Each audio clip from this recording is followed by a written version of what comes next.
John White, how are you, man? I'm very well. Good to see you. Thanks for having me. Are you, are you kidding me? I've been looking forward to this. We've been trying to set this up for quite a while. We met in Scotland, in Edinburgh, for the Scotland Defend Assange Yeah. hearing, and yeah, we had a good long chat that day, and we've been trying to set it up, but I mean, there's no chance of us meeting now in the coming few months. So Doesn't it seem like another lifetime ago that Julian Assange meeting? It was only a I few know it weeks was. before. Totally turned upside down and inside out. Absolutely. Well, we'll get to that. First of all, I want to talk about this because you've got a book out. It's called This Boxing Game. The hmm first two quotes in it and the first three pages are brilliant because that's all I've read so far.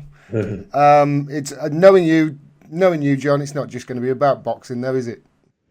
No, it's. I mean, it took me a long time to get a publisher for that. I mean, I got great compliments and feedback on the writing from publishers. Many publishers sent it to. I also had a literary agent who was trying to push it for a year without success. They couldn't place it. It's not a conventional boxing book. Boxing is a theme, but from that theme comes issues such as the human condition, the male ego, male insecurities, the socio-economic reality of most boxers, adversity. There's a little bit of philosophy, I would say, history, and obviously analysis of some of the great fights and the great boxers that have littered the sport. And it's also very political. Boxing's a very political sport. Some of the great fighters have transcended sport. There's no other participants in other sports have. I'm thinking like guys like Jack Johnson and Joe Louis, who fought Max Schmeling. Max Schmeling was Hitler's man. He was supposed to carry the banner of white supremacy and the master Yeah. race. And Joe Louis, he beat Joe Louis in the first fight in 1936, and then Joe Louis beat him in the second fight in 1938 in the first round.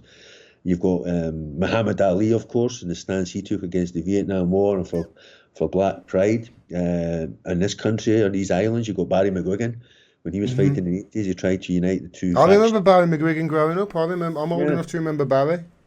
So boxing carries that. It carries that kind of political weight, and that's why I've always found it fascinating on an intellectual and political level. And obviously, I'm a great fan of great boxing writing. I think it's literature in its own right. You know, Bud Schoberg and David Remnick and Thomas Hauser and Hugh McIlvanney, the great Scottish boxing writer. He's probably the best there's ever been. So for all these different elements, that's why I find boxing such a fascinating sport. Of course, to the uninitiated, it's just two men battering each other, and there is a brutality to it. That's why it's in the title. But I think it's Yeah. a sport that brings us closer to our primal being, our natural state. The attributes that you need to succeed in boxing are the attributes that in the ancient times that you needed to survive.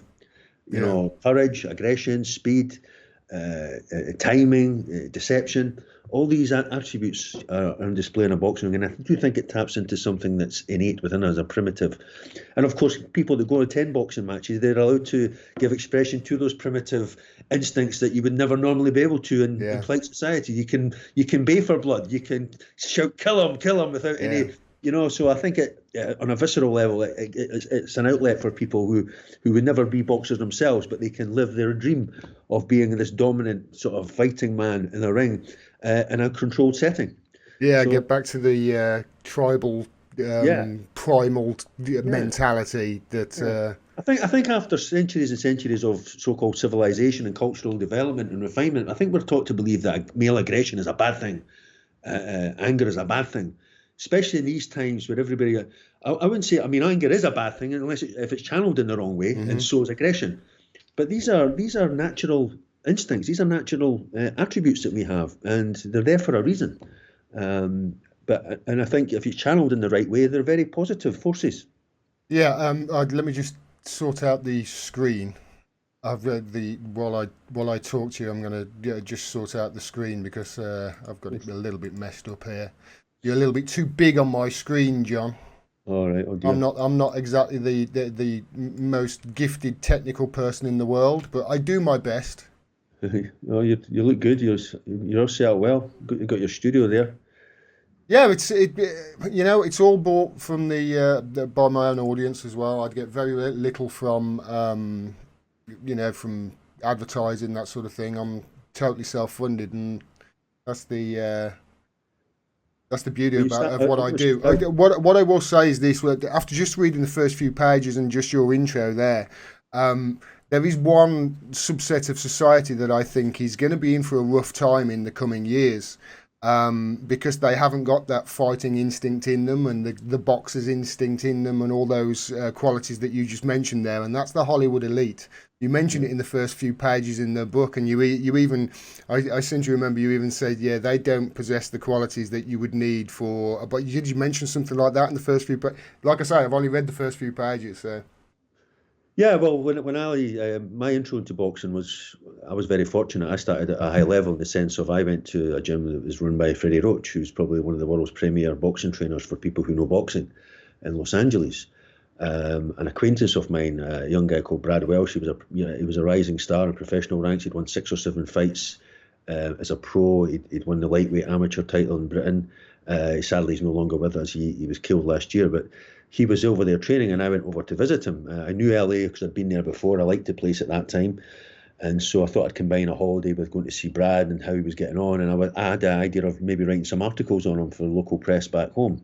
And so he was trained by Freddie Roach, and it was such a wonderful gym. It was called the Outlaw Boxing Club, and it was on the corner of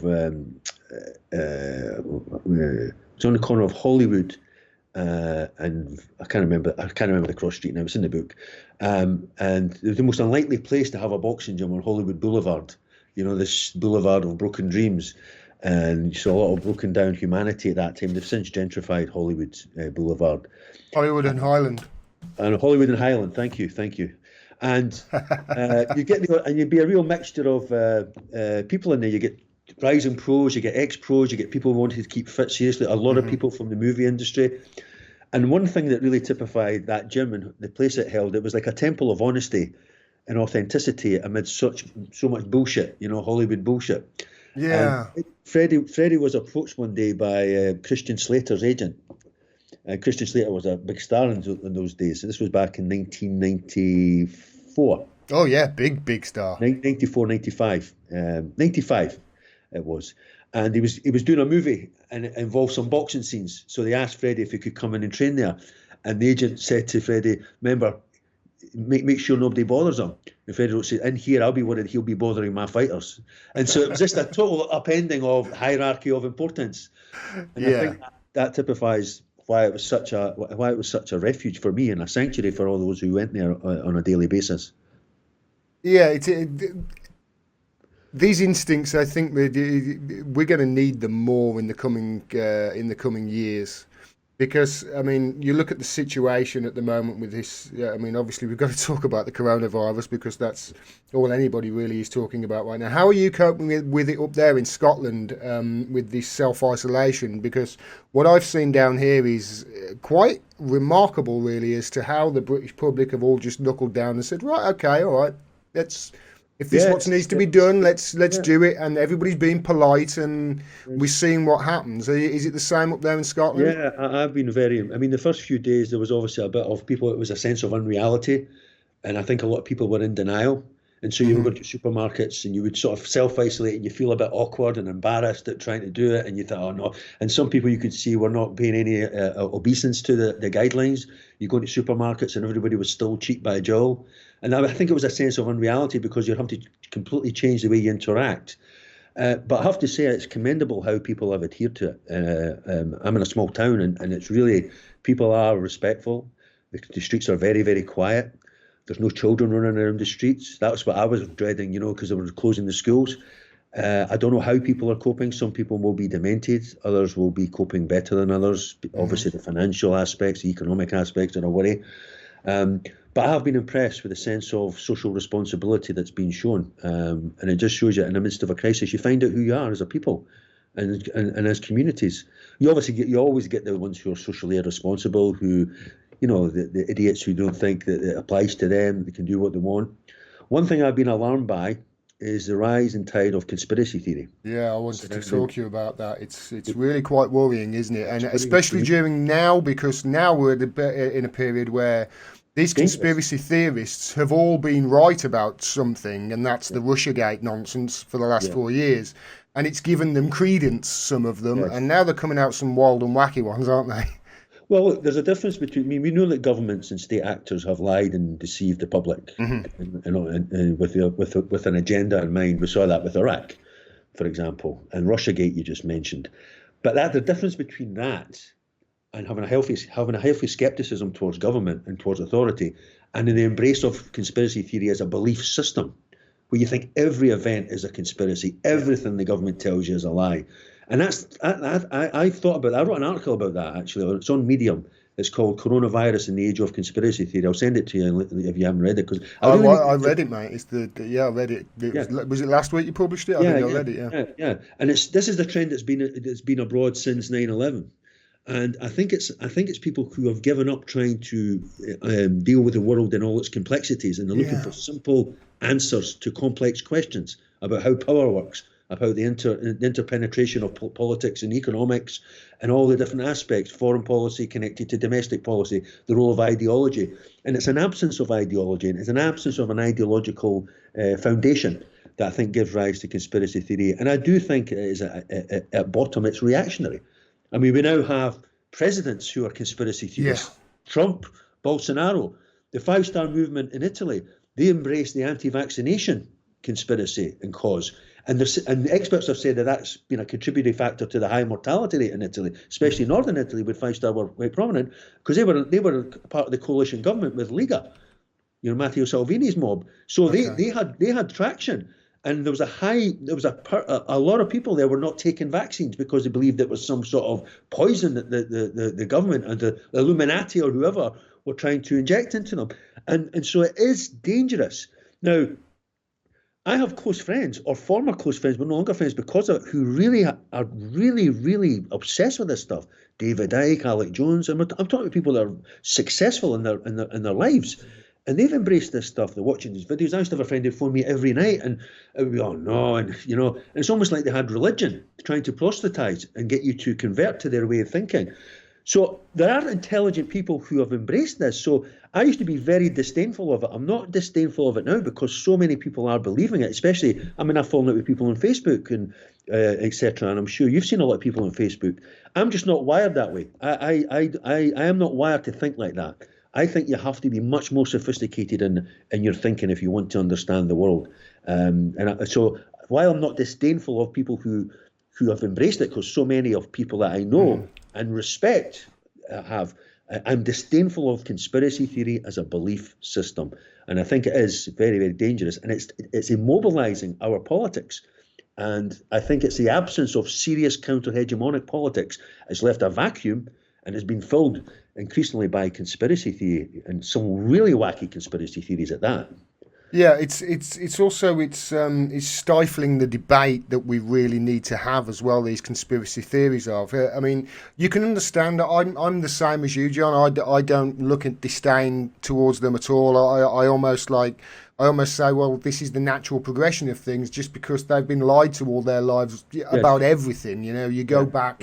You can go back as long as you want. You can go back to Lusitania if you want. They've been lied to systematically for generations. And they've been lied to, obviously, by a compliant media as well, especially in the age of neoliberalism.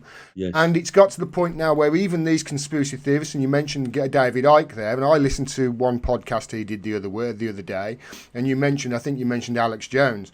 And I don't look at those people with disdain either, because actually if you were to listen to them, yes, they would get a lot of conspiracy theory stuff in there that was wrong, but there would still be a closer version of the truth and the problems that we face as humanity than listening to the mainstream media. Wouldn't you agree? Yeah, I mean, I've listened to David Icke.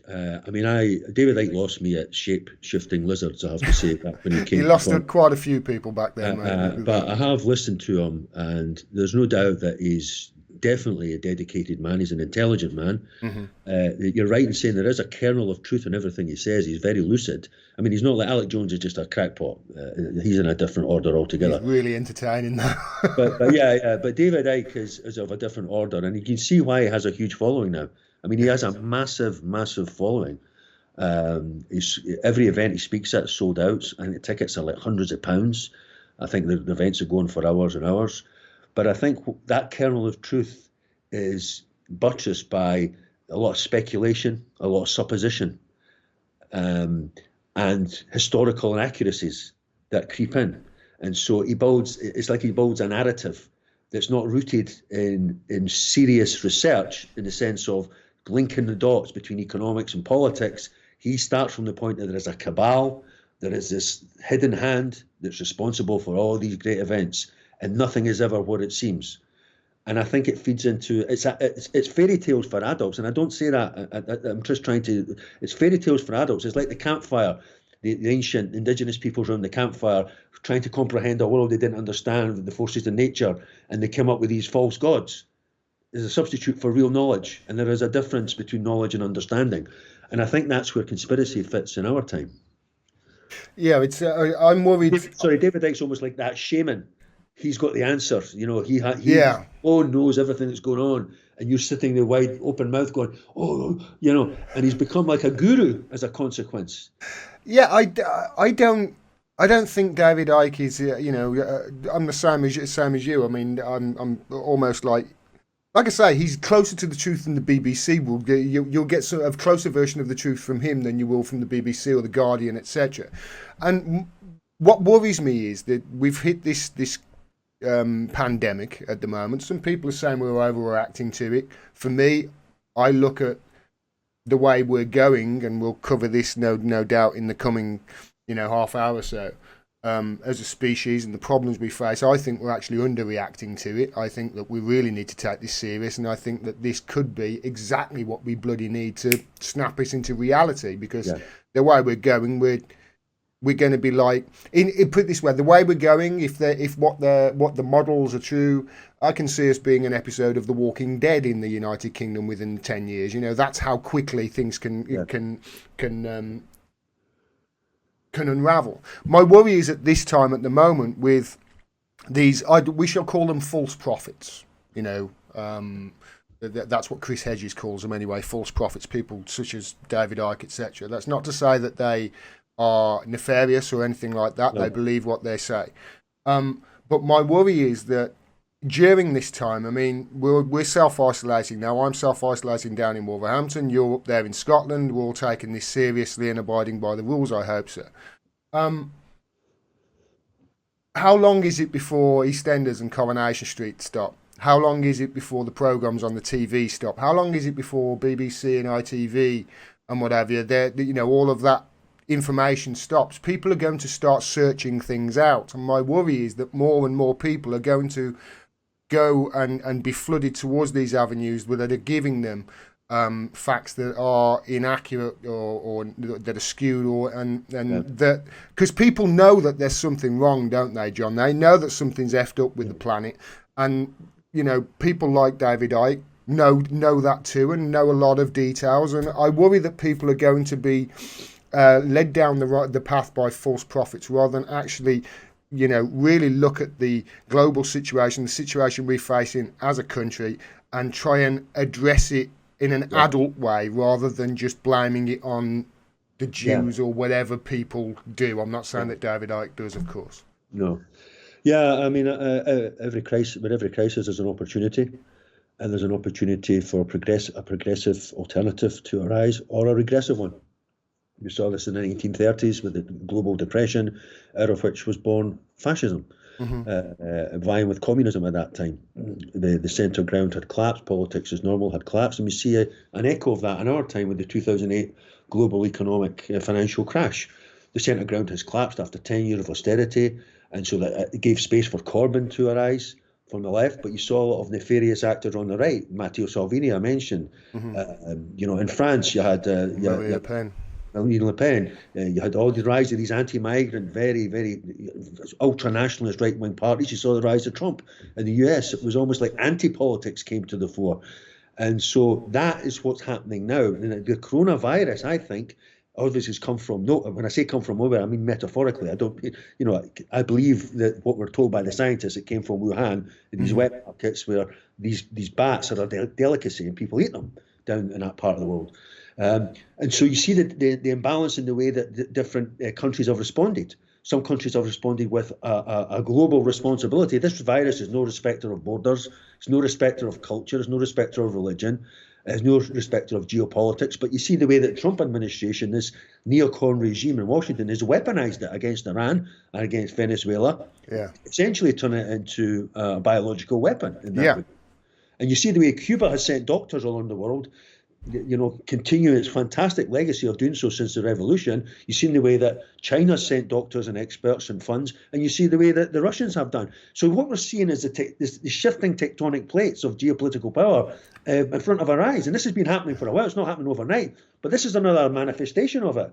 And Washington's hegemony is fading, and it's desperately trying to hold on to it, and it's resorting to these more and more hard power means, more and more aggression, more and more bellicosity, because an empire is sustained in the last analysis by the idea that sustains it, not its power. And so the idea of America is faded. Nobody, I mean, if you did a poll around anywhere in the world, what is the biggest danger to the world? They would say America, maybe, and then maybe Israel or in Britain as well. These are the aggressive states. And there's no lie that the most extreme form of capitalism is what informs those states, is the economic model. And we've seen how we are not equipped to deal with this pandemic. And we're like the 6th or 7th richest country in the world. And we like to think we're a model of civilization. Well, guess what? We're not. We're sending our doctors and nurses into the front line with kiss me cook aprons and these little masks that kids wear at parties. That's about the standard of protection we've got. Yeah. You mentioned Cuba. Cuba are sending masks and what have you to EU countries, whereas other EU countries won't help each other out. I mean, this is... Listen, God, you know me, I was against Brexit, but the EU has collapsed. The EU has gone AWOL. The EU is outside the needs of humanity at this juncture. And I think this is a very telling testament as to where we are, because the EU is the neoliberal mania that informs the EU, and every action taken has now come to pass, and it's now collapsed. It's no longer fit for purpose. I mean, I always was advocating a reformed EU, but I think this could kill it before it is able to reform. We're seeing now countries lapsing back into national particularisms. Russia's helping Italy, China's helping Italy, Cuba's helping Italy. Is Germany? Is France? Is Britain? No. And I think it's telling, isn't it? It's telling that this is happening, because this is not unusual for Cuba to do this sort of thing. They've been doing this sort of thing in South America with Venezuela. I know, was it last year they were sending all doctors there when America were obviously punishing them with sanctions, which they are still doing. Haven't they just? I mean, you mentioned America there. They've just basically put a price on Maduro's head, haven't they?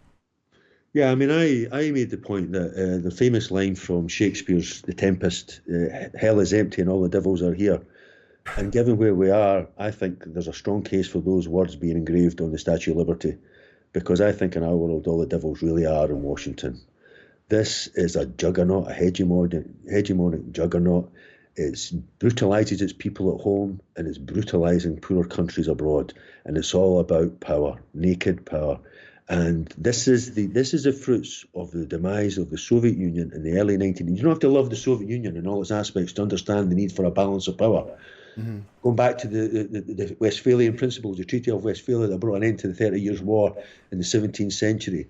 You go to the Treaty of Vienna that brought an end to the Napoleonic and French Revolutionary Wars in 18th. It was all a recognition of the need for a balance of power, that other countries did not have the right to tell other countries what to do, had to respect self-determination, had to respect cultural differences. And since the demise of the Soviet Union, the UN Charter was another example of that after the devastation of the Second World War. But since the demise, there's been no check on US power, and it's the result. Look at the wasteland that's been wrought as a consequence. War after regime change, war after regime change, war, sanctions regimen after sanctions regimen, and it's been to the ruination of the planet to a certain extent. And I think what's happening now is people are waking up to the fact that everything we've been told, not in the sense of conspiracy theory, but in terms of who we are as a people. We are the good guys in this movie all the time. We're the eternal good guys. And now we're starting to, well, maybe we're not. And I think as more and more people wake up to that, I think it'll be better for us all. But there has to be a political response to coronavirus when we come out of this. And I'm talking from the left. I'm talking on the street. I think all of us were... understandably, but maybe looking back mistakenly, sort of fixated on Jeremy Corbyn and his fortunes. Yeah. And there was an absence of pressure on Corbyn from the left, and I think that was part of the reason for his demise. All the pressure came from the right, against him. And anybody that criticised Corbyn for the left, you were a traitor. I got it myself. That's I was criticising from the left, and I got people in Labour saying, "You shut up." It's like, no, this is way you've got to pull him this way, otherwise it's over. And I think that was to the detriment of Corbyn's project. And in many ways, I'm sorry, I'm going right on to Corbyn. I don't know. You carry on, mate. I'm just flowing. I think a lot of that. I think in many ways, ironically, Corbyn's been a disaster for the left. And I say that as somebody who deeply admires him. He's a man of conviction. But look at the question of Palestine now. It's almost now become illegitimate to say that you support the Palestinians. They're trying to equate that with anti-Semitism. And I think socialism on an electoral front has been put back many years as a consequence of what's happened to Corbyn. We're going to get Keir Starmer. We're already hearing that he's going to pick Rachel Reeves as his shadow chancellor, who 7 years ago, at the height of austerity, wrote an article saying that Labour would be harder on benefits. This is where we are now. The counter-revolution has prevailed. Rachel Reeves was the one that Chris Williamson was on BBC Politics with. I covered this on my channel last year. I covered Chris Williamson's plight last year very, very closely. And Rachel Reeves was on the BBC, and she was saying to a panel in front of the nation on one of the flagship politics programs, and she was talking about how Venezuela's elections are a sham and it's a fraud, and their elections aren't legitimate, etc. And Chris Williamson, a man in her own party, had to sit there and say, well, actually, no, they're basically unriggable. Jimmy Carter and his charity has basically said they're one of the best ways to run an election, a democracy in the world. Yeah. And this is the person that he's talking about getting his... I can't see Labour coming back from this, mate. Can you? No, I don't think they deserve to. I think there needs to be a new alignment. I think one good thing about Corbyn is he did inspire a lot of people into politics. He inspired people who were marginalised to believe that there could be transformational change. And I hope those people don't get too demoralised and they can be attracted back into some other kind of realignment, because we still need to be active. We still need to fight. This was a moment in history where we were allowed to believe that Jeremy Corbyn in 2017 conceivably would have been Prime Minister today if it wasn't for the PLP doing everything it can to scupper his chances. And along with that media you mentioned, we need a new media. This media we have, these are ideological foot soldiers in our mainstream media today. They're gatekeepers. I've said that in a speech before. In a democratic society, the role of the media is always felt to be to hold the powerful to account on behalf of the people. Well, we have a media that's holding the people to account on behalf of the powerful. And Jeremy Corbyn's plight and his treatment and the monstering he received on a daily basis was proof positive of the fact, because he represented a real threat to the status quo, and it's a status quo that they enjoy because they're doing very well. They're getting their nice big salaries. They're getting their, life's good for them. And so they are totally detached from reality. I remember Jon Snow after Grenfell. This was a moment that really struck me. Jon Snow is considered one of the more progressive mainstream journalists. He does some progressive stuff. Mm-hmm. And he did this monologue to video after a package on Grenfell. It was horrific crime, wasn't it? It was a crime. Yes. A monument to Tory Britain, really, Grenfell. And he said, I never knew people lived like this. And he lives in London. He said, I never knew. And he's a journalist. And for a journalist to admit that he doesn't know what's going on in his own country, that's a shocking indictment. But this is also you saying that, it's also highlighting just what a troubled future, the future, not just our media, but also, people, celebrities, for instance, are going to have, because now they're having to go home and self-isolate like the rest of us, and they haven't got their production value and they haven't got their writers doing their stuff for them. It looks bloody awful. And, obviously I do a show. I've got my own show on YouTube. I do all this myself, all the technical stuff and everything. Yeah. And now the people in America, the late night show hosts, people like Jimmy Kimmel and what have you, they're having to go home and do essentially what I do, and it's awful, mate. It's awful. It's terrible when you haven't got the laughter track there and you haven't got the audience with a guy saying, hey, cheer, be sad. When you haven't got that, you can see it's the mask is off. And Yeah. one of the when I first became aware of you, actually, I'd become aware of you, and then a few days or a few weeks after I saw you speaking at the Free the Truth event. I think no, it was a Imperialism on Trial event, and there was a line in that, and I loved, and it was like, this guy's on it, because you said Trump is America with the mask removed. Yeah. And don't you feel like that Donald Trump, see, I feel like you get the leader that you deserve, and you get the leader that most represents your country. And if you actually look at Donald Trump, he is America. He's all about greed. He's all about power. He's all about having more. He's all about having more resources. He's all about fucking the little guy over. He's America, isn't he? And leading America into this time as a failing imperialist nation, if you like, and failing imperialism and failing neoliberalism, I worry it's going to turn it into a hot war. Especially when you look at the problems that we face. They just seem to be he seems to be sticking his fingers in the ears and go, la la la la la, I don't care about all of these things, I don't care, I'll just want more. And this is the mentality that they're going down, and it's going to lead their country to ruin, because climate change won't give a shit about capitalism. It doesn't. No. It's going to come for them. Yeah. And we're all going to have to make massive adjustments going forward. And I just don't feel that they're capable of doing it with people like Donald Trump at the helm. Well, capitalism is not just an economic system, Gordon. It's also a value system. So all those values in play with the people fighting over the last pack of toilet rolls in the midst of this crisis in supermarkets. That's 40 years of neoliberal capitalism. Me, myself, and I, rampant individualism. Greed is good. Greed is our natural state. Self-acquisition, always grasping, always looking for the next opportunity, never sitting down to reflect, never worrying about a sense of responsibility for neighbours, for communities. And in America, that's the temple of doom when it comes to this.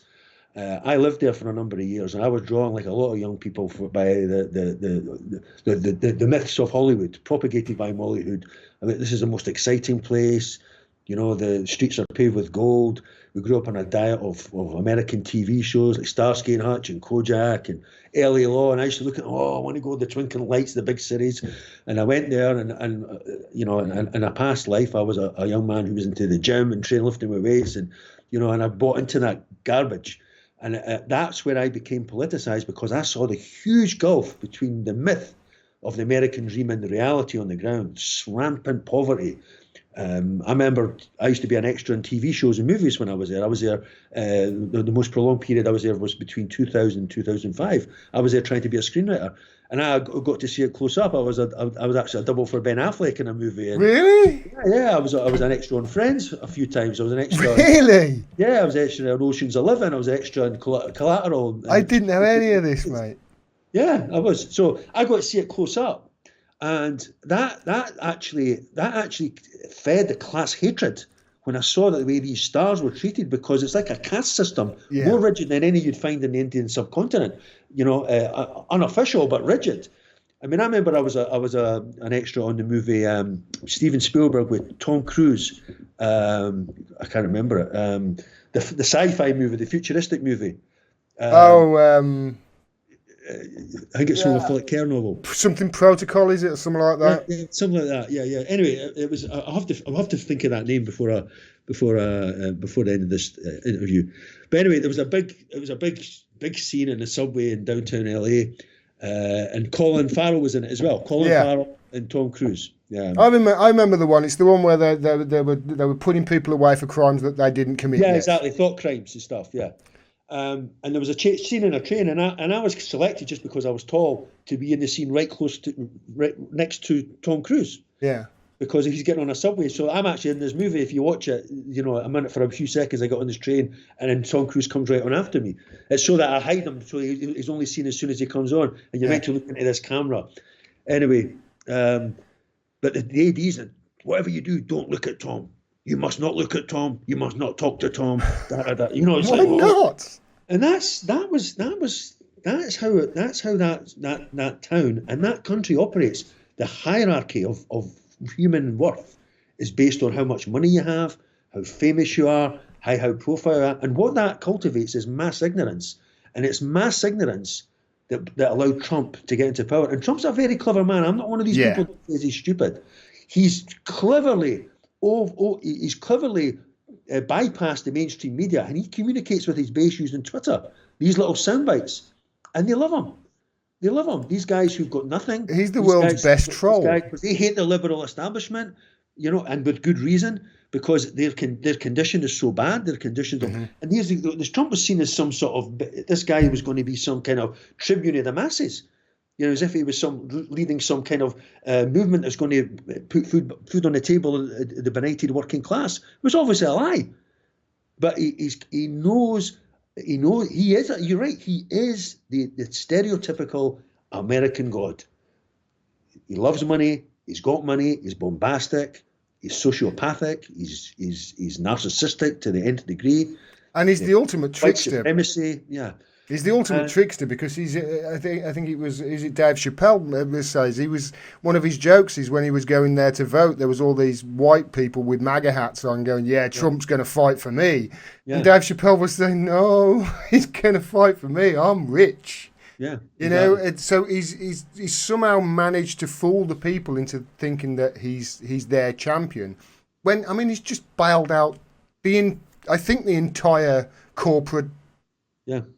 America, hasn't he? With the $1 trillion a day they're putting into it now. We responded to this crisis, and Boris Johnson similarly at the start. Every statement that was made was to do with the health of the economy rather than the health of the public. That was it. It was always the Dow. It was the Dow Jones. It was the stock market. That's the metric of how he's doing as a president. Nothing to do with how well people are looking. Nothing to do with issues of social and economic justice. All to do with the stock market. If the stock market's high, that means he's doing a great job. That's his metric. So in that sense, the man's so narrowly fixated on money and on making money. And as you say, that's capitalism. And it's capitalism that's precipitating climate change. It's capitalism that's pitching us towards ecological and planetary ruin. It's greed, human greed. And America is a country that was founded on the principle of greed. Despite all the lovely words about the democracy, freedom and liberty and the land of the free, it's a country that was born in genocide. And it was seasoned and developed in its early stages by human slavery. And that history has not been properly addressed. Neither, by the way, is our history of empire and colonialism in this country, which I think fed largely into the Brexit vote. And the failure to properly address our history, the dominant cultural values in our country are centrally linked to that history of empire and colonialism. And the official narrative is that empire was a force for good in the world. Yes, we made some mistakes here and there, but we civilized the world. We were a civilizing force. That's what the narrative is, isn't it? Yeah. And so getting on to Brexit, since I touched on that, very emotive topic, obviously. It split a lot of families. It split the left. I have very good friends of mine I'm no longer friends with as a consequence. Maybe that's down to the way I handle it. I don't know. But I felt very strongly that this was less an issue of Britain's role in the world as an independent country for the betterment of its people and for economic reasons. It's more a question of identity. Who's really British and who really isn't? Who really should be here and who really should not? It was very troubling to me to see that the way that the people turned on migrants and blamed the EU for all the problems in the country, given the government and our own state a get out of jail card, get out of jail free card as a consequence. After 40 years of Thatcherism, it was all the EU, and I think it was a testament to the way that left-wing politics has become embroiled with nationalist politics. I'll never accept that if you can't beat them, join them is a principle worth adhering to. And neither have I. I look at the Brexit situation and I feel as if the best explanation of why we voted to leave in the way we did was Mark Blythe's. It was an FU to technocracy. It was an FU to unelected neoliberals in the European Union whose sole ambition, it seemed, was to drive Western European wages down to Eastern European levels so they could compete with the Chinese. Now, that in itself, that's the problem. The problem is the capitalists took your job and made it cheaper because an Eastern European came in and probably did it better, but whatever. That's you can plead it, you can pay, you can feed into any stereotype you want from that. But the fact of the matter is the capitalist that took your job and gave it to somebody that he could exploit more, not the Eastern European coming in and taking your job because he was willing to work less. It's the capitalist that was the problem here, not the migrant. And that's why how they've got it wrong. Yeah, and I've argued in the course of the Brexit debate that the EU in its current form is a product of neoliberalism. Neoliberalism is not a product of the EU. It's an institutional reflection of neoliberal doctrine, neoliberal nostrums, as is the British state in its current form. I mean, obviously, that's all changing now in the light of this coronavirus. The neoliberal rulebook has been ripped up, essentially. But prior to that, there was the focus. Everybody was punching down against migrants, against those who were earning less. Yeah. And the role of socialists, the first principle of socialism is punch up. It's your affinity with the underdog. And any minority that's under attack, we should stand with that minority as a matter of principle, regardless of how hard it is, regardless of how unpopular you might be initially. You have to believe in your ideological framework and weather the storm and know I am right. And politics, serious politics, is not about looking for consensus. It's about shaping consensus. It's about winning the arguments. And I think a lot of people on the left, unfortunately, I think they surrendered those principles because it was easier to go into the other camp and try to justify themselves with cod arguments about flooding the country with cheap labour. I mean, I've heard very eminent socialists, I won't name names, talking about cheap labour. That's not the rhetoric of the left. That's the rhetoric. George Galloway, by any chance, mate? That's dehumanising exploited workers, as far as I'm concerned. I agree.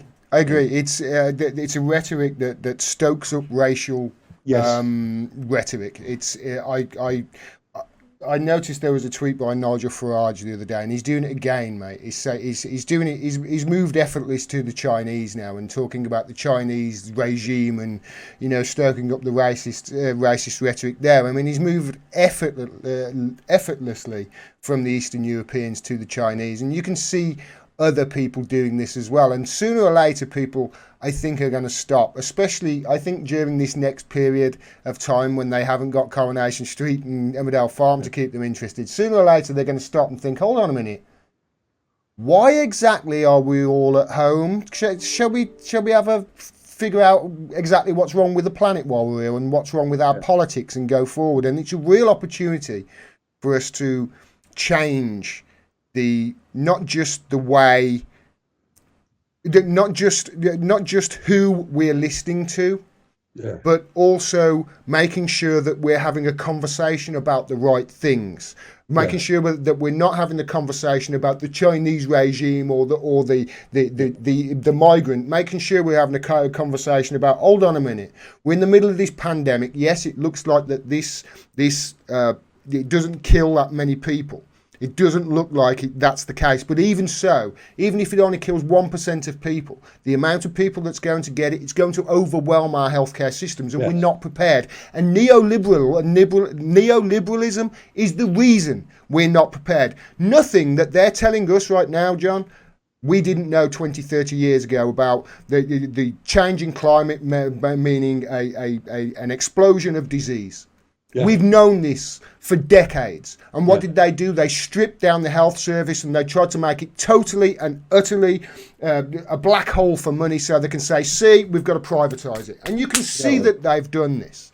And it's neoliberalism that's at fault. And I'm hoping that sooner or later people are going to sit down and we're going to have this discussion about how we're going and how we're going to go as a species and just as a country and as a little island, if you like. I mean, this is an existential threat to us all. And we're going to have to really think about not just how we where our priorities lie and who really gets the money, because at the moment what we've found in the last week is the country can work perfectly well without the hedge fund manager and the banker and the celebrity, and the people who really are needed in this country are the driver are the delivery driver, or the shelf stacker, or the checkout manager, or the NHS doctor, or the nurse. These are the people. Fuck me, you need a hairdresser more than you need a hedge fund manager right now. So all these bullshit jobs, I think we've got a chance to sit down and just go, okay, we don't need these. Shall we focus our energy somewhere else? Because if we focus our energy somewhere else,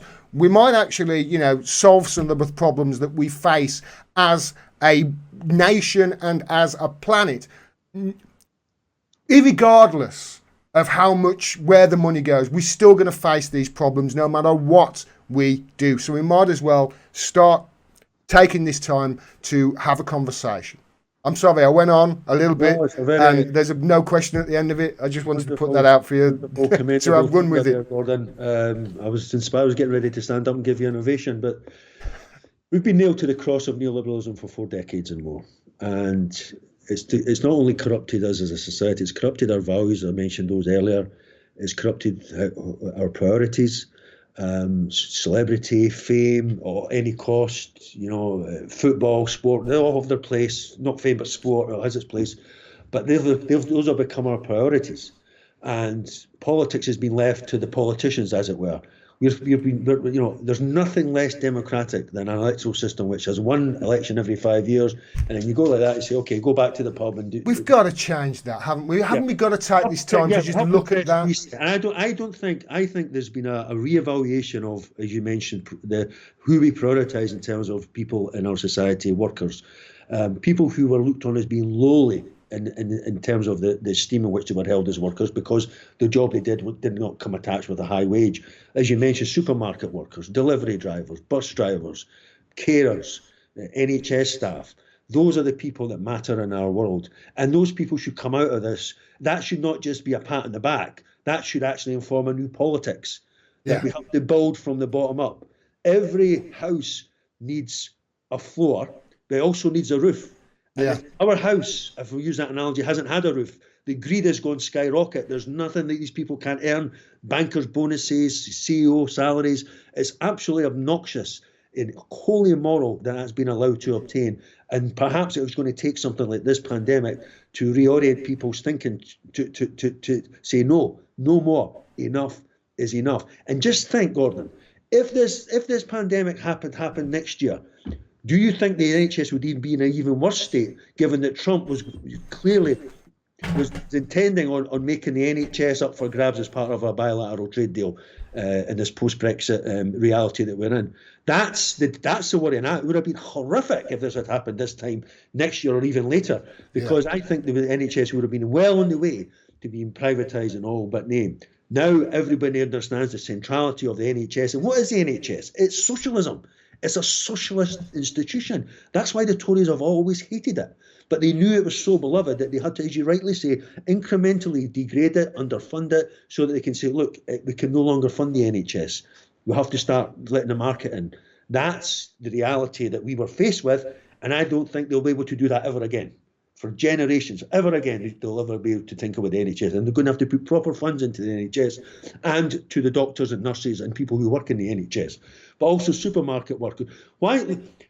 Food banks are saying that they're short of food right now. The only businesses that are making huge amounts of profits out of this crisis are supermarkets. Mm-hmm. Everybody's going to supermarket. The pubs are shut, cafes are shut. Everything's coming from the supermarket.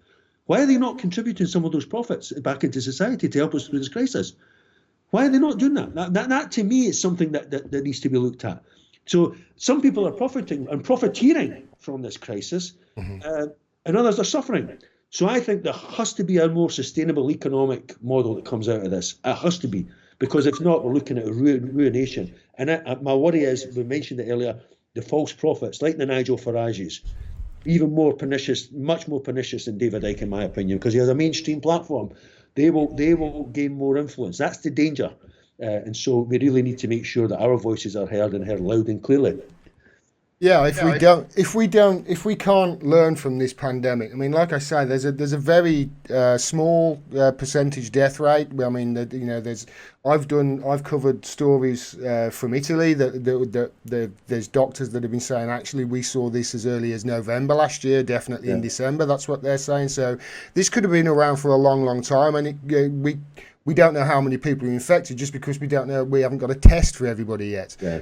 They're only testing selected people. So there could be millions in this country that have already got it.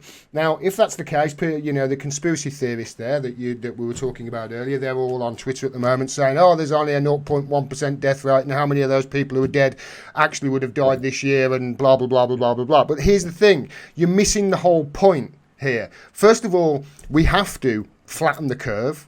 This is correct. We have to do it, otherwise we're going to overload the NHS. And second of all, we've got to learn from it, because do you believe in climate change? Do you believe the scientists? It's happening whether you believe it or not. And when this permafrost melts, there are all sorts of toxic shit that's going to come out of that. And when the climate is shifting the way it is,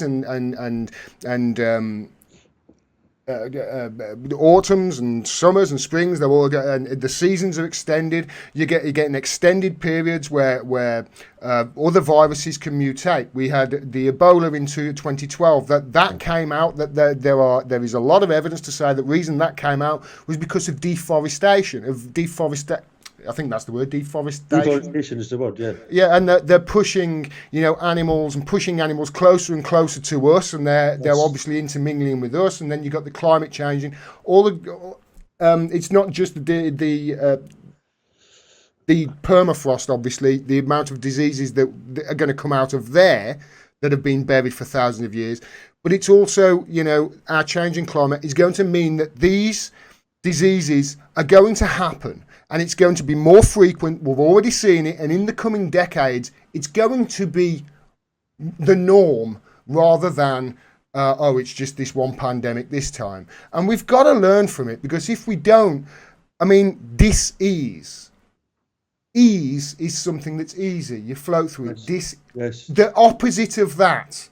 It's not a nice way to go out, is it, John? We've got to figure out a way forward here that's more sensible than just endless consumption to make some capitalists, I don't know, have a nice island somewhere and a yacht. Look, the hard reality is that we have been a blight on this planet since we emerged in our current form as Homo sapiens, 70,000 years ago. The amount of species that have become extinct because of us all over the world is innumerable. The way we treat animals today is reprehensible. Yeah. We inflict what's tantamount to a holocaust on the animal kingdom every single day. The way we process food, the way we kill animals, the way we see the animal kingdom is there for our benefit, that we're not part of the animal kingdom, and that we sit at the apex of the planet and we rule the planet. Well, guess what? What's this crisis just shown us? Mother Nature has reasserted her control. And I don't think any of the flora or fauna on this planet will miss us for 1 second when we finally leave this evolutionary coil and no longer part of this planet. And we deserve to be on our current trajectory. Sustainability is the new key. We have to slow down. You mentioned deforestation, quite rightly. Bolsonaro, the president of Brazil, refuses to adhere to any limits on deforestation of the Amazon rainforest for commercial reasons. He refuses to buy into the science of climate change, as does Trump. So that's the problem we have. We are sick with greed, and the imbalance in terms of global wealth is unsustainable. Vast regions of the world, people are living in parlous conditions, and we've become ever more cruel. And the Northern Hemisphere's prosperity is inextricably linked to the Southern Hemisphere's poverty. One could not exist without the other. That all has to change. And it may take a war. It may take a devastating war to change things, because we're still focused on this tribal way of thinking. We're in this country, we're in this community, you're over there, you're the enemy within, you're a threat, you're alien. And we see the way that the Chinese are being depicted in the midst of this crisis. You touched upon it. One of the conspiracy theories is that the Chinese government unleashed this virus to destroy They don't need to unleash a virus They don't need to do that. They're winning already. The only man-made virus out there is neoliberalism. That's the man-made virus that we're dealing with, out of which every other thing flows. All the other maladies that we're contending with today. But that's a problem of false consciousness, and that's been a product of the dominant cultural values of the ruling elite, because they need to keep us all divided so that they can maintain their position of power, no matter how malign it is. And unfortunately, it's worked up to this point. But it's going to be very difficult for this ruling elite to keep a handle on things, to return things to normal after this crisis. I think that in years to come, generations to come, people will look back on this period as a period of world historical importance. We are certainly at the proverbial fork in the road. And I think 2008 was a start of the beginning of the end of neoliberalism. And I like to think, and I have a strong feeling that this coronavirus pandemic will be the end, the final stake in the heart of this neoliberal economic model. Because guess what? Capitalism destroys, socialism builds.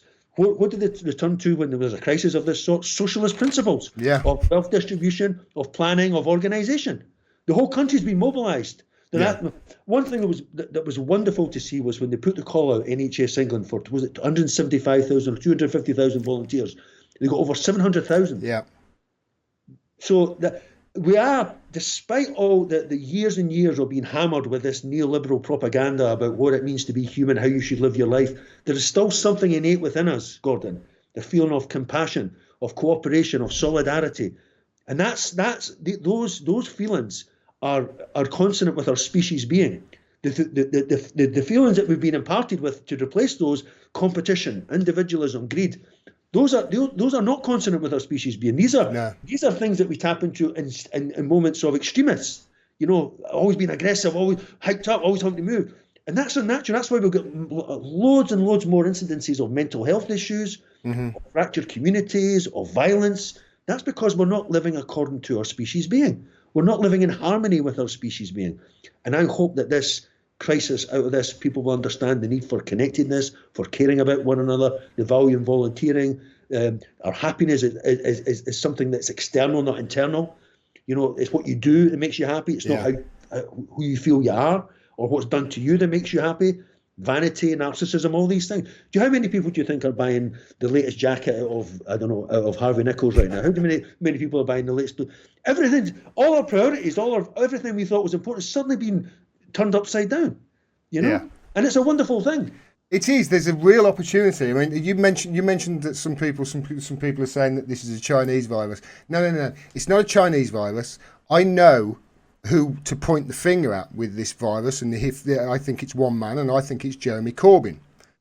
And he was if anybody has released this and weaponized this virus, it's him. Because if you look, who doesn't like Jeremy Corbyn? Well, the global banks don't like him, Wall Street don't like him, JP Morgan, etc. They don't like him, and they're all shitting themselves at the moment because their whole Ponzi scheme is collapsing. You look at what he wanted in his manifesto. Well, basically, they've had to implement his entire manifesto to actually get us out of this crisis. The railways are running smoothly and they're being paid by the government. The NHS, everybody appreciates them. We're all outside banging pots and pans and cheering them like lunatics the other night. Neoliberalism is basically dead. Capitalism is dying, of which he's railed against all of his career. Everybody is being nice to each other, overly so. It's like the Stepford wives out there, which is something that he's always wanted.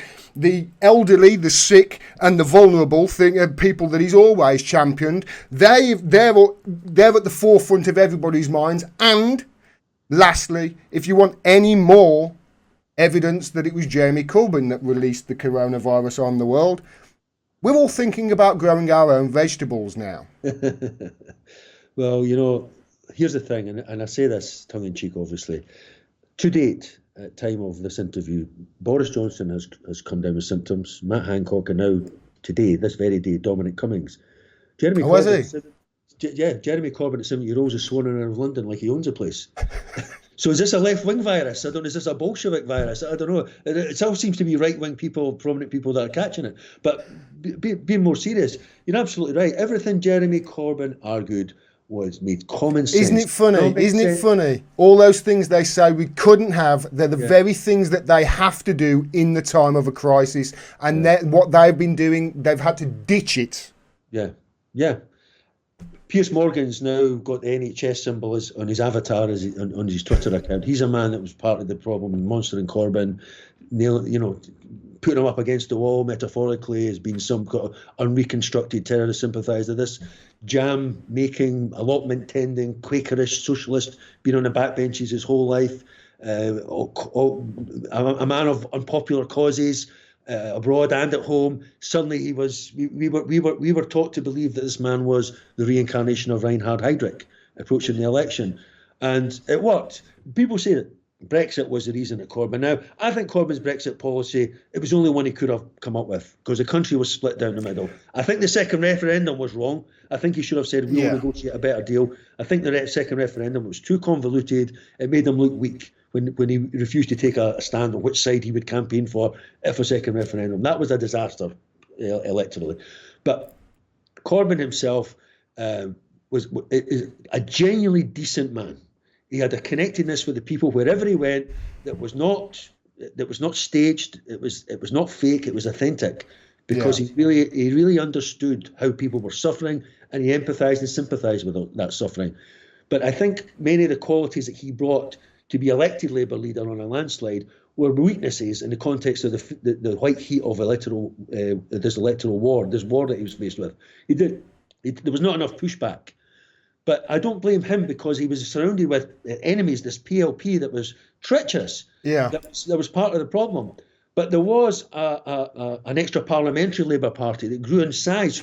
It was never mobilised properly, in my opinion. It was never mobilised on the street. And momentum was part of the problem. Yes. It was led by a man who was part of the conspiracy, as far as I'm concerned, especially when it came to the issue of Israel and what the state of Israel is and how it treats the Palestinians. Yeah. Corbyn had an opportunity in that context to raise consciousness about the plight of the Palestinians. But instead, he hoped it would go away, and it never went away. It followed him right through. And you mentioned Chris Williamson, a fantastic man. One of the most principled political figures that I've ever come across. Look at his fate. That was a travesty, what was allowed to befall him. And Corbyn didn't say anything. They didn't say a word. Ken Livingstone, Jackie Walker, others, they were all kicked to the curb. They were demonised, dehumanised, and Corbyn said nothing. And that was a disgrace. And I do think he deserves criticism for that. Yeah, I did criticise him quite vocally for that. Yeah. I would love to get him in a room and say, why? Why did you let this happen to some of your closest supporters and comrades? Yeah, and see, here's the thing. I know. One of the things I learned last year, John, was I've got no political acumen whatsoever. My answer to the politics down in Westminster is literally just to walk in there with a big pair of size 9 hobnail boots and kick the place into dust. I mean, I just think I feel as if what Corbyn did, he couldn't do anything. He was neutered. They had him in a voice, John McDonnell said in a recent interview. And I believe that, and I'm sure you do. They had him locked. He couldn't turn anyway.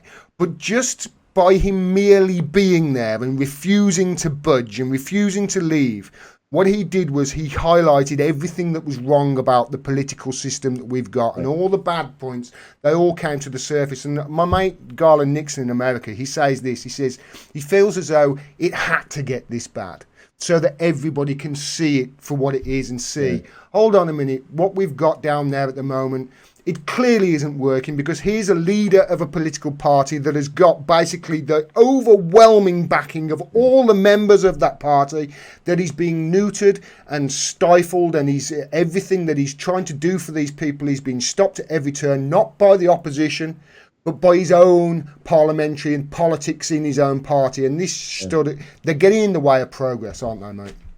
The great Israeli journalist Gideon Levi once wrote an article in Haaretz about Corbyn. He said that the Israel lobby has taken out a contract on him. And I think that's broadly true.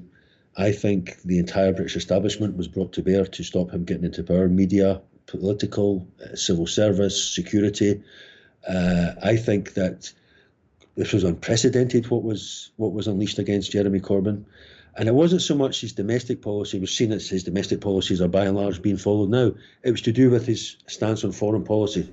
Because this state, Britain's role in the world, which is able to continue to function or operate on the basis of, under the umbrella of US hegemony, is one of the most malign of any countries. That's arms trade with Saudi Arabia, that would have come under threat if Corbyn had entered Downing Street. The unfailing support for apartheid state of Israel, that would have obviously come under threat. The Atlantic Alliance, Britain's membership of NATO, trident nuclear weapons. Proxy war in Yemen. That was that was the threat that Corbyn posed to the status quo. There would have been a radical shift and how this country operated, not only at home, but most importantly with regards to the establishment and its priorities abroad. And Britain's standing in the world would change. They say Britain's standing in the world as a powerful state, a state that can intervene and partner with other advanced industrial states with under the leadership of the US. That would all have come under threat. And so, in many ways, we shouldn't have been surprised at what they did to Corbyn. It was part of the war that they waged against Corbyn's politics and against the movement that he was leading, because there is a growing consciousness about climate change. I think the younger generation, especially, they are more conscious than we are on these things. I mean, I would say we are in this broadest term as a generation. We're still in denial as a generation. And you tap into this idea that people are not sort of become interested in the planet. Well, guess what? They are now, I think. I think people are now. And so the younger generation is where we have to have hope. I'm not one of those people that subscribes to the cult of youth, but I just mean that they're going to have to pick up the pieces of the mess that we've left, the detritus of a planet that we've left behind. And if they don't, then ruination is the only destination that can possibly come to pass. Yeah, you mentioned that. Obviously, we've mentioned that they've had to implement basically Corbyn's entire policy, home policy, or home policies to be able to get through this crisis. And I think it also hopefully it will give us a chance to actually look at this hegemony that you've been talking about there. I mean, I basically call us America's bitch. That's pretty much what I call us right now, because we basically follow them and do whatever they say around the world. It's pathetic. It really is. It makes me feel like our country is weak. Yeah, it is. Actually, it is. It's not a sign of our strength. It's a sign of our weakness. And that's been the situation since Suez in 1956. That was the last time that Britain, in a very nefarious way, tried to operate independently in conjunction with Israel and France to topple Nasser. And it was Eisenhower who threatened to dump the sterling at the time. If they didn't stop. They didn't seek permission from Eisenhower. And so after that, it's interesting, under de Gaulle, France moved out to a more independent position vis-a-vis America, where Britain decided, okay, we'll have to be the junior partner. And that's been the trajectory we followed ever since, with very little exception. Corbyn, as I say, was a threat to that unbroken thread of. But here's the thing. We've implemented his socialist policies at home to get through this crisis, and hopefully, some of those will be kept. I think they must be kept really going forward, especially if we actually have a national conversation. But also, this hegemony that we've got around the world, and that we've sort of latched onto America's hegemony around the world. There are reasons and there are tools at our disposal that have made us useful. What if those tools go away? And also, do we even need those tools right now? If you actually face if you look at the existential crisis, because the biggest immediate crisis we're facing right now is climate change. And even if we just look at the diseases that we're going to be looking at in the coming 10, 20 years, we have to shift away from this. Hold on a minute, we're doing this around the world and that around the world, because the real threat is here at home. It's not abroad, is it? The real threat is what is going to happen to our little nation, our little island. Yeah. Because we're going to be facing some real problems in the next in our lifetimes, and we're really going to need to pull together to be able to get through it. Yeah. And Martin Luther King once said, "We need to begin to make a rapid shift from a thing-oriented society to a person-oriented society." I would actually elaborate on that and say we need to make a rapid shift to a planet-oriented society. Yes. And isn't it interesting that even in this last week, we're hearing reports that the air's getting cleaner in parts of the world. Fish are returning to the canals in Venice because human beings are no longer as active as they were. One of the good casualties of this, and I say this, is the aviation industry. Yeah. Now, that is unsustainable. These budget planes, everybody flying off to these budget holidays every week, having 2 or 3 holidays a year. Richard Branson begging for a bailout. I mean, come on. The people's capitalists. He'll also, at the same time as he's begging for money, at the same time he's begging for money for his airline, he'll be cutting people's internet off with his Virgin internet because they've not paid their bill. Yes, and that's exactly what we're seeing happen. I mean, the response has been lopsided in terms of some employers are like Travelodge. Everybody should boycott Travelodge. Britannia Hotels, who kicked out some of their staff who were living in the hotel up near Aviemore and north of Scotland. All those So there's heroes coming out of this, and there's villains. Mike Ashley, that horrific man, Sports Direct, who wanted to keep his shops open after the government had Weatherspoons. Yeah, exactly. Well, oh my God, Tim Martin. I mean, that guy is an absolute rogue. I mean, he's like our Trump. Imagine. I mean, I think he's having a laugh. You know, he just seems to take great pleasure in being an absolute cunt. You know, so. You know, this is sorting out the wheat from the chaff. Sorry if you did it. No, I won't, mate. That's stuffing in, mate. But the climate thing is mad, is really pressing. And I have to say, I came late to this party. I was not somebody, when I got into politics in the 90s, climate change was not the big issue. And I never really grasped it. I thought it was just a green issue. I did describe it. It was a middle class, do good. You know, clearly it's not. And that has to be now an international emergency. But look at the way the international order has collapsed. We mentioned the EU. Where's the UN? Now, the World Health Organization is part of the UN, but I'm talking about the UN in terms of standing up against these sanctions on Iran, standing up against the sanctions on Venezuela. The UN is a paper tiger. It has no authority. It's gone AWOL. Like you say, this is biological warfare, what they're doing. Implementing sanctions, more sanctions on Iran, that's biological warfare. They know that these sanctions are going to basically cause people to die in agony from disease, and they're doing it on purpose. And the UN are sitting there. They're doing nothing, aren't they? What's the point of them, John? Yeah, exactly. We need to have a brand new international architecture apparatus. I think the blight on the planet, in terms of, apart from, I mentioned about humanity, I'm talking about and geopolitically, is Washington. And until we deal with Washington, this is a wild beast that's been loosed upon the world in the context of its fading hegemony. Now, I don't say that America's role as a superpower is going to end anytime soon, maybe even years, decades even, but the trajectory is clear. It's fading in correlation or in proportion to the rise of China economically, Russia as a strategic counterweight.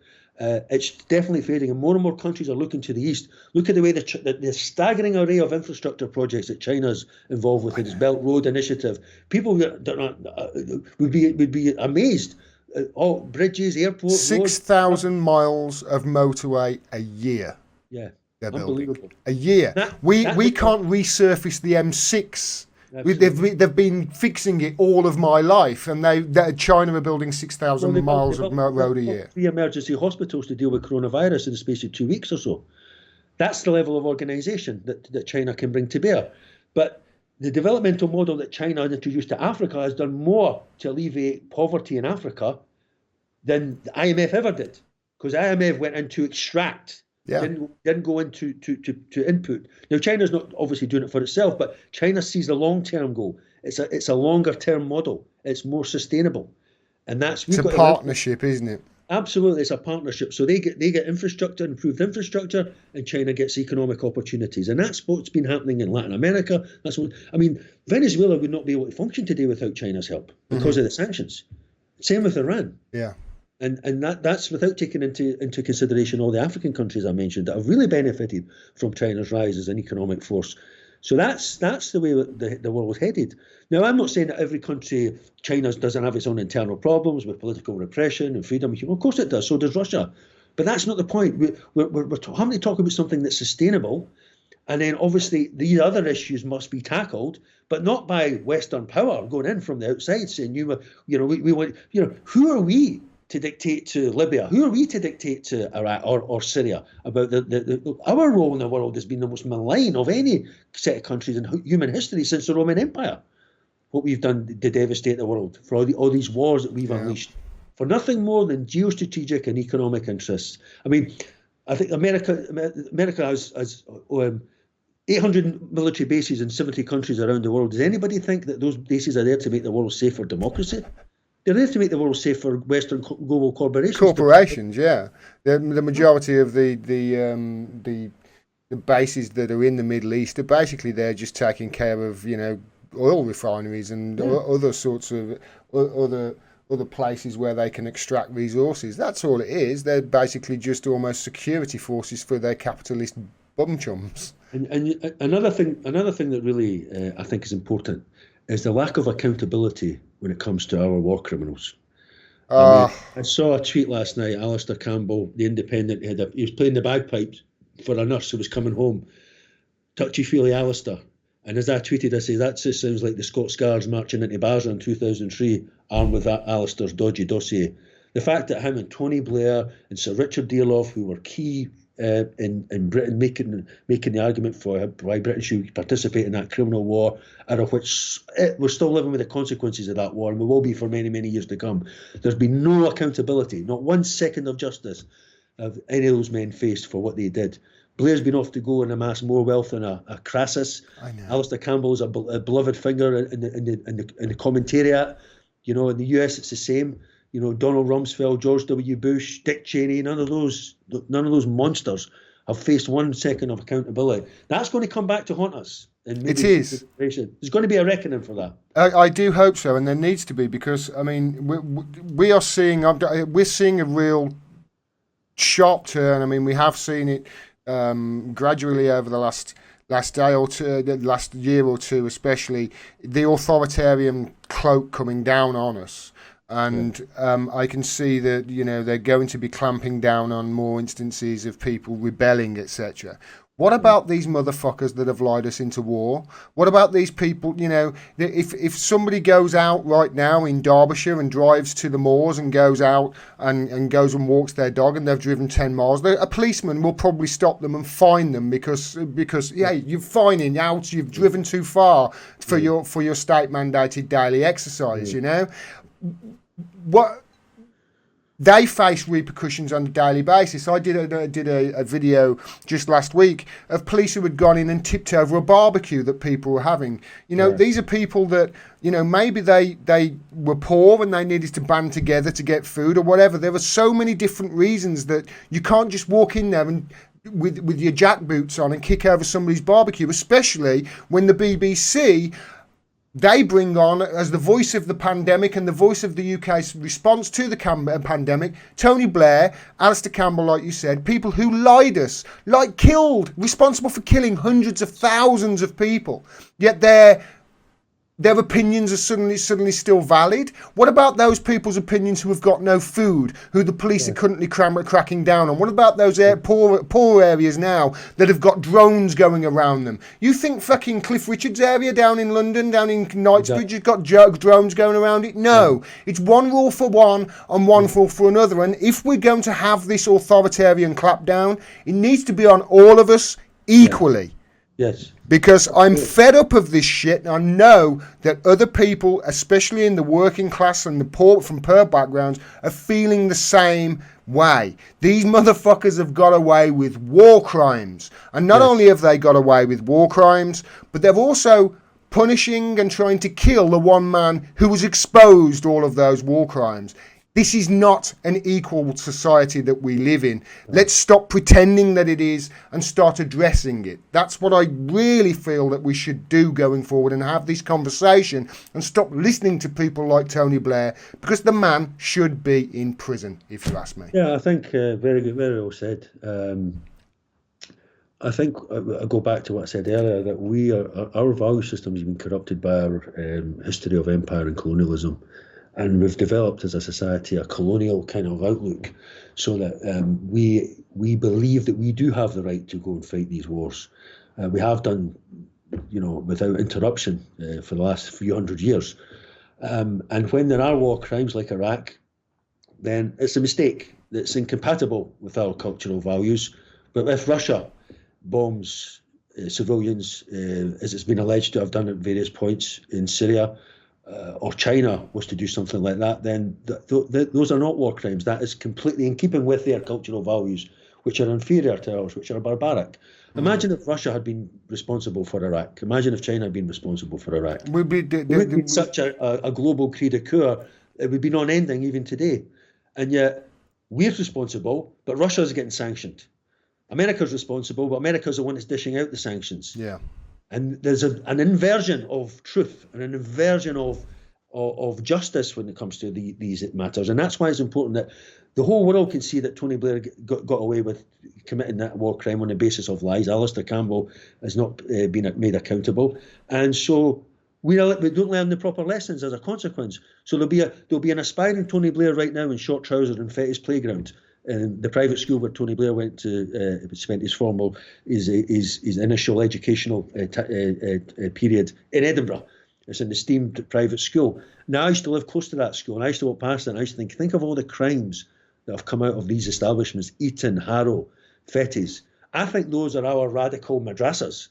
I think there's more war criminals, more people, more terrorists come out of those places than have ever come out of any of these camps in Afghanistan. I can guarantee you more came out. Well, then that's based on the facts. Yeah. That's based on the facts. Al-Baghdadi didn't destroy Iraq. Al-Baghdadi was a product of the destruction of Iraq.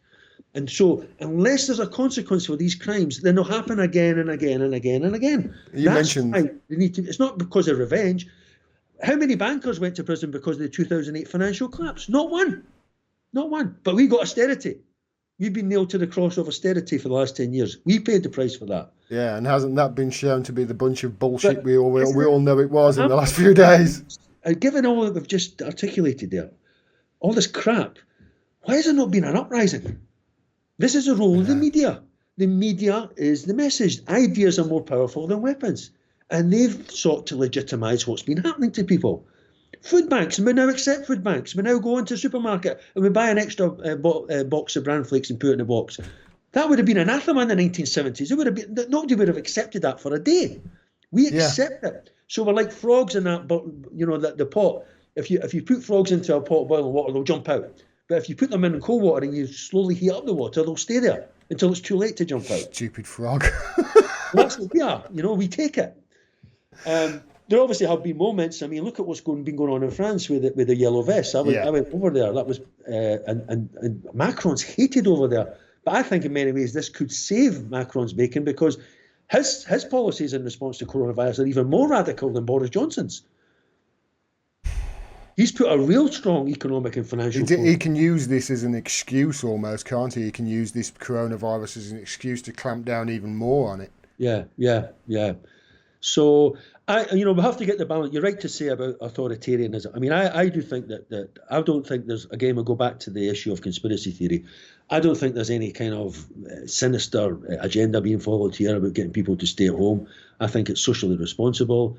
I think the police, by and large, are doing a good job. I mean, some police in some areas me too. Are taking a more heavy-handed approach to enforcing the guidelines. Others are more relaxed. I think in Scotland they're a bit more relaxed, so they're relying on the public to use its own initiative and to be responsible.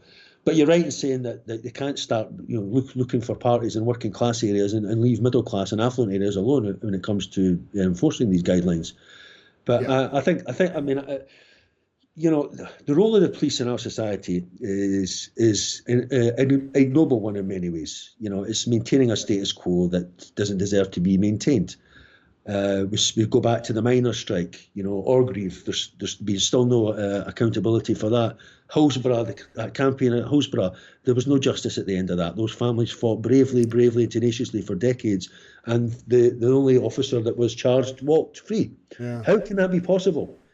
96 people killed in one day. It wasn't a force majeure. There was criminal negligence at play, and yet nobody's been held up. So there's a lack of accountability at the top in our society across the board, going back. And I think the corruption of our politics correlates to the imposition of neoliberalism by Thatcher.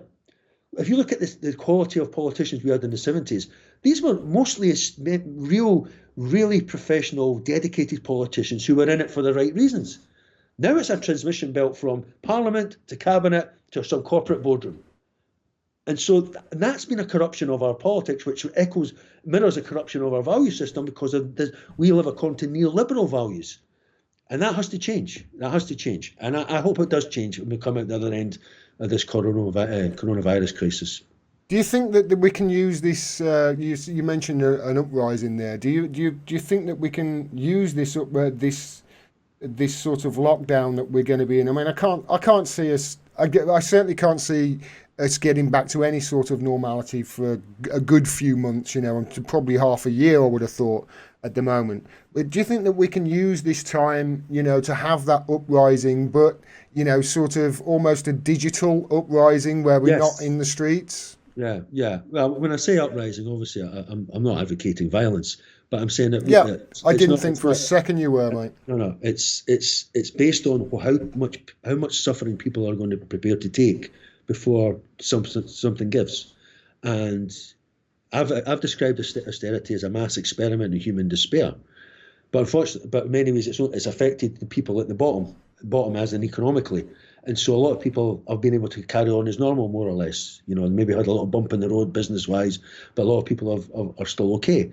This coronavirus is an equal opportunities crisis. This is an equal opportunities virus. It's hitting everybody. So we're all affected. And so that's where we have an opportunity, because everybody understands how vulnerable they really are to these unforeseen events, and that we have to change our economic model in order to be able to pay. You got medium-sized businessmen who maybe have 10 men working. What are they going to do? They're going to apply. Who's going to apply for a loan in a crisis like this, government backed or not? It's madness. So people are going to be getting laid off. That's going to put a burden on the benefit system. Now, they have rolled out a lot of economic measures that we would say are consonant with socialist principle, but they're still not going far enough, because, okay, everyone can apply for universal credit. Have you tried to get through the benefits office on the phone recently? It's like trying to phone the moon. I went through the universal credit process 2 years ago when there was no big rush. Yeah. And it was a terrible experience I had. I can't imagine how somebody who was maybe got mental health issues or is disabled. I can't imagine what they have to go through with that system. And now, obviously, we find out that there's 120,000, 130,000 people just waiting in the queue to register. You've mentioned, I know on Twitter, how you can't get through to the tax office. I haven't even tried yet. It was pointless for me. I thought I'll try in a week or so when the rush slides down. But so all they're doing is they're adding more stress to an already stressful situation for people. I mean, clearly to me, universal basic income is an idea whose time has come. It's got to happen now, hasn't it?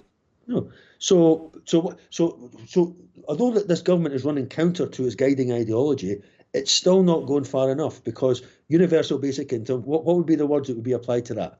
Moral hazard. Just give people money. We can't do that. Why not? It's going to change. We need. Why can we not just give people money? Why not? Why because do people suffer? Yeah. Why is money? Why is the accumulation of wealth attached to some great moral principles? I know. It's about demand. It's about demand in the economy. If nobody has money, then nobody's spending money, then the economy collapses. Simple economics. But this ideological attachment to the verities of success and greed and initiative and this hyper-capitalist machine that everybody's got to be out working 10 hours a day in order to make society work. That's the problem.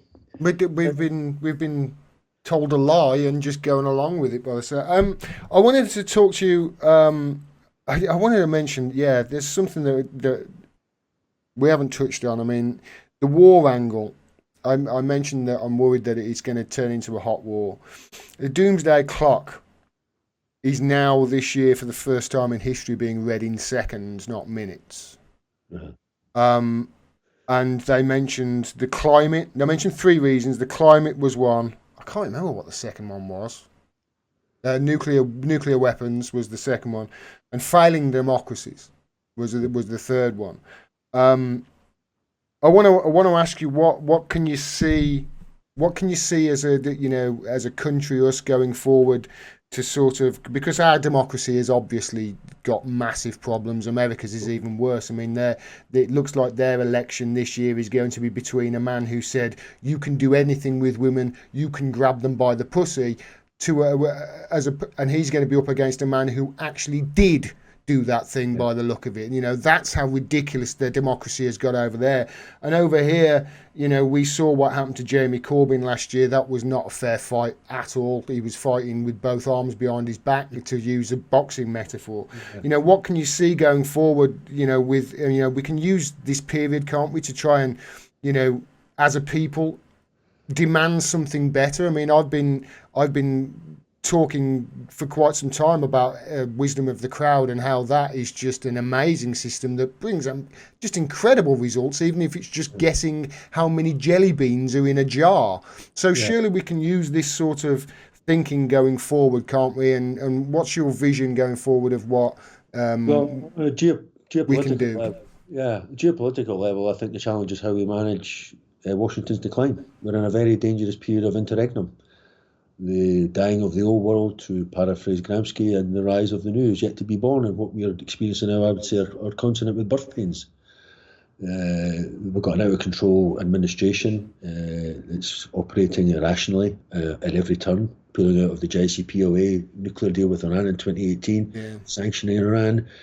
We had very close tensions with Russia recently. I think those have been alleviated somewhat, but we still have NATO troops on Russia's western border conducting military exercises every year. Given what Russia has experienced across its western border in its history, that's unconscionable to me that the people think that that's acceptable. I think the demonization of Putin has done much to poison our political discourse when it comes to foreign policy. Putin is actually one of the most moderate leaders in the world today, given the provocations that he has had to put up with from the West since he's been in power. And he flagged up a warning about the rampant and out of control US power that was being exercised across the world in the famous Munich security speech in 2007 in Germany. And he says this cannot continue. And he gave a warning. And the Americans didn't listen because at the apex of US politics is a clutch of rabid neocons who believe that American values are by definition universal values, and that the world should be fed them by force if necessary. And so that's the challenge, as far as I can see. It's managing US, certainly not so much economic at this juncture, but certainly ideological decline in terms of its influence in the world and geopolitical influence in the world. I mean, Russia's intervention in Syria in 2015 has changed the game. It's the first one, isn't it? It was Wesley Clark's 7 countries. Syria was the first one where they went, oh shit, we failed. All the other countries they'd knocked off up until that point, and then Syria came along, and Russia intervened, and they failed to overturn it, didn't they? Yeah, they thought Iraq was going to be a pushover in 2003, and it wasn't. I mean, they left it in pieces, but they had to get out. The Iraqi people would not be pacified. They totally misread the mood of the Iraqi people. They felt that Saddam was so unpopular that they would be met with flowers and sandwiches, almost like, they thought they'd be rewriting the Second World War. The liberation of Paris was far from it. It led to a bloody sectarian civil war. It opened the gates of hell, out of which ISIS and Salafi jihadism emerged, which has ravaged the region. And America's influence has declined as a consequence of Iraq. In fact, it was the beginning of the end of American influence in the Middle East, which had run uninterruptedly since the Second World War up to that point. And so, that was what the plan was. They put too much focus on hard power, and American hard power has been shown in the context of Iraq to be a giant with feet of clay. Because ultimately and always, it's a human factor that counts when it comes to these struggles. The French found that out in Algeria in the 1950s, the Algerian War of Independence. Britain found it out when it came to India. It was unable to hold on to its empire after the Second World War. All empires fall under their own hubris, but lessons never seem to be learned because they keep resurfacing again and again in different guises. So until we end this mentality of empire, of domination, until we have a more harmonious international order, that people understand that strength confers more obligations, not more rights, whether it's on an individual level, whether it's on a political, whether it's on an economic level. Until that happens, then I do think that we're headed for a very bad place. But I'm hoping, as we go back to this coronavirus, this is the proverbial fork in the road. And there's two paths. One is the same path or a different path.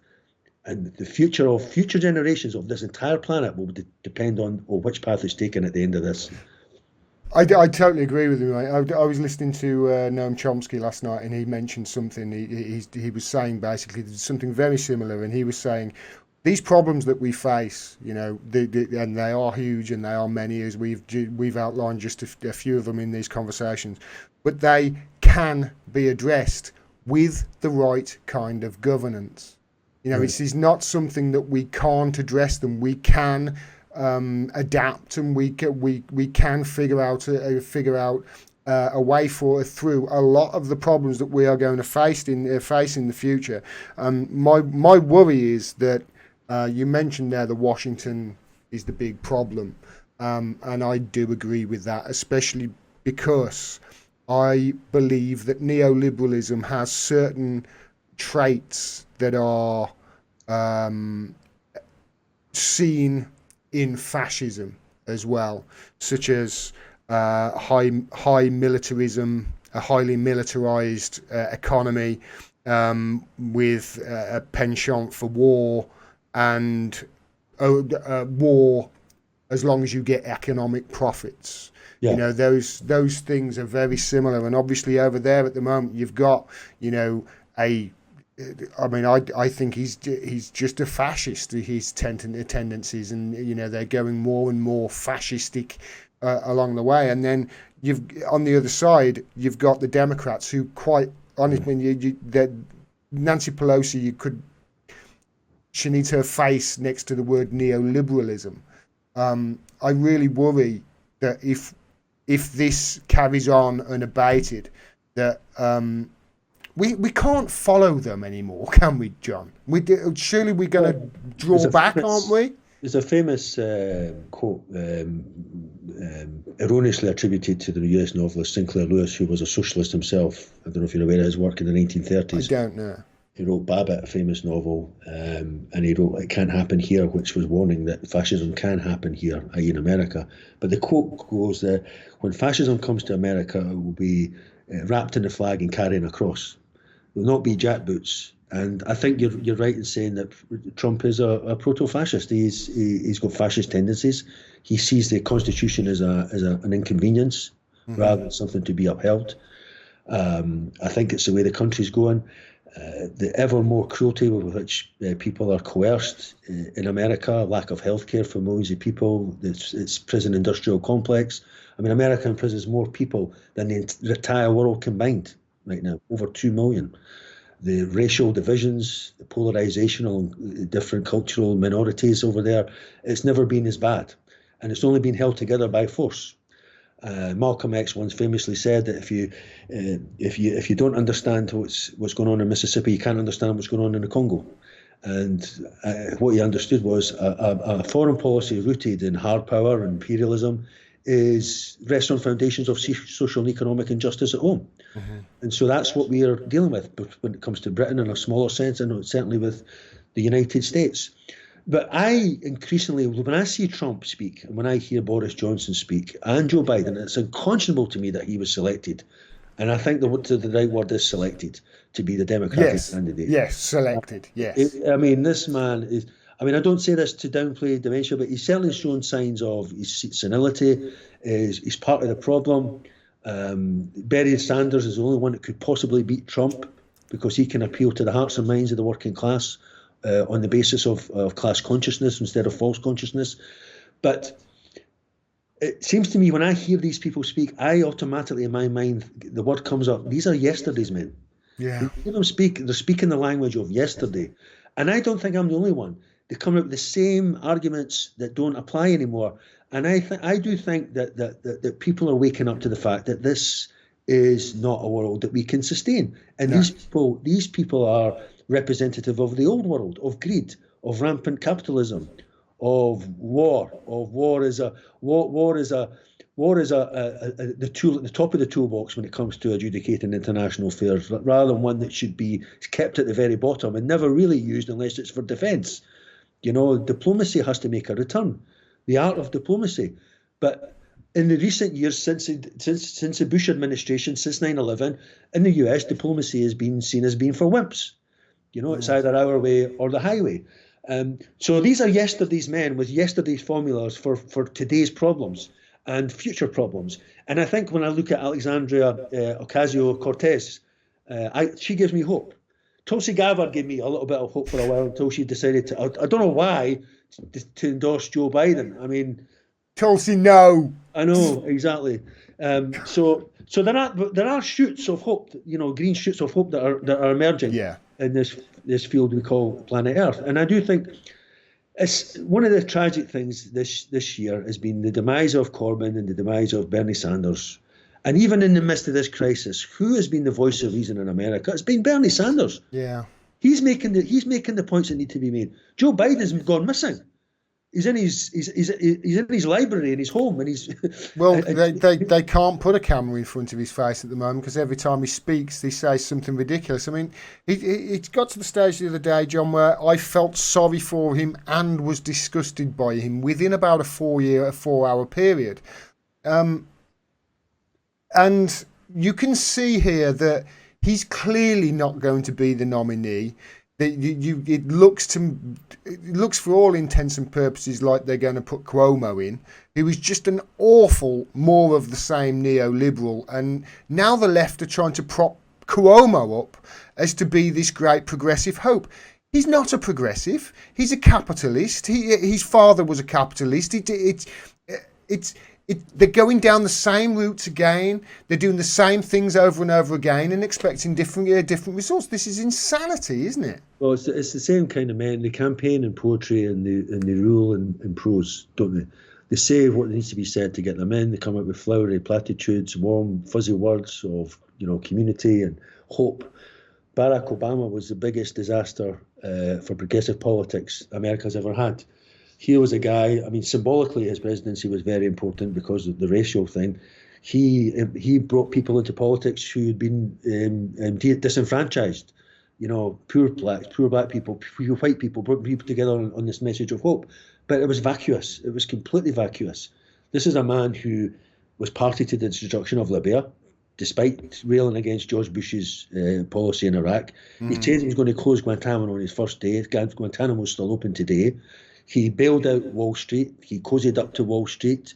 He did nothing to tackle the prison industrial complex, despite it impacting on the black community more than any other in the United States. He didn't do anything to move towards any kind of détente with Russia and Putin.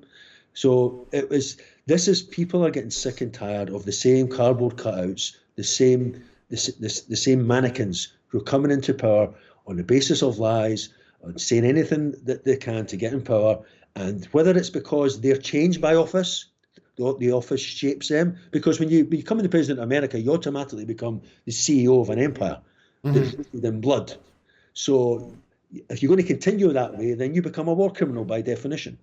And I don't know if it's because of the machine of governance in Washington that the president is very limited in what he can do on a personal basis because of the different checks, the Supreme Court, the Congress, or the permanent government, the security forces, the intelligence community. I don't know what it is, but there's been no presidential candidate who's been able to make any transformational change in that country since the Civil War, since the American Civil War. None whatsoever. It's always operated along the same trajectory. America was a country, the United States was founded by psychopathic racist killers. And that legacy is ingrained in its institutions. That legacy is ingrained in its Supreme Court, it's ingrained in its Congress, it's ingrained in its armed services, and it's ingrained in its intelligence apparatus. This is a country that was literally established by psychopathic racist killers from Britain and from other parts of Europe. Yeah, I was going to say it's probably ours. But, I mean, I really hope that we pull away from them, and I hope that the United Kingdom it certainly is more independent of itself, and certainly independent from America going forward. And hopefully this coronavirus has made people think with a little bit more clarity on the way forward. Is there anything else you wanted to talk about, John? I think we've talked about much. I think we've talked about. I think it's been quite a very comprehensive interview. I just hope I made sense at some certain points. I feel it was a bit discursive, but it was a very enjoyable. Thanks. It was. I loved every minute of it. I loved every minute of our chat up when we met up in Edinburgh. I think you're a really smart guy, and I think we. In the coming period of months and years, we're going to need to listen to people such as yourself more and more, and less to the people that we are listening to right now, because they're heading us to a disaster.